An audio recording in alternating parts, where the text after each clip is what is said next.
Hello नमस्ते सबैजना, कस्तो हुनुहुन्छ तपाईहरू? आशा गर्छु तपाईहरू सबैजना सन्चै हुनुहुन्छ होला भनेर है।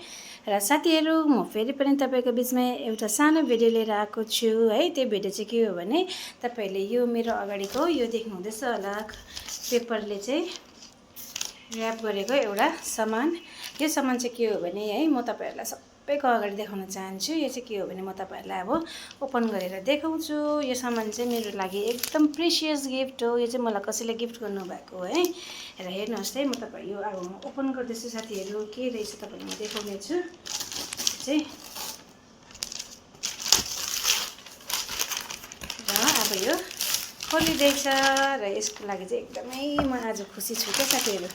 यो गिफ्ट चाहिँ मलाई अस्ति नै दिनुभएको थियो, तर मैले आज चाहिँ फाइनली लिएर आएँ होइन।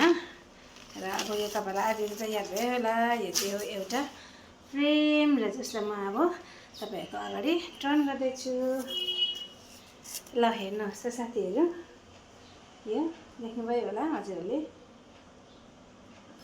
र यो फ्रेम चाहिँ के हो भने तपाईहरू आदिउदीलाई त थाहै होला, यो चाहिँ हो राईको देउता, हाम्रो जातको सुम्नेमा र पारुहाङ। यो चाहिँ मलाई मेरो बडाले डिके गुरुङबाट, जो चाहिँ हाम्रो गाउँको हुनुहुन्छ, जसलाई चाहिँ सागरका बाबा र आराध्यका बाजे भनेर चिनिन्छ है।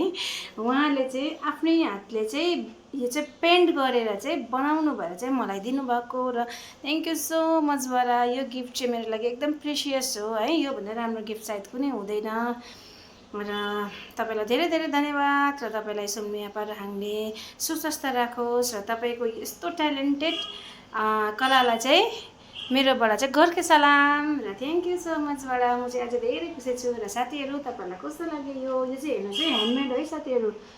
यो कुनै कम्प्युटराइज होइन है। यो चाहिँ बडाले चाहिँ आफ्नै हातले बनाउनु भएको।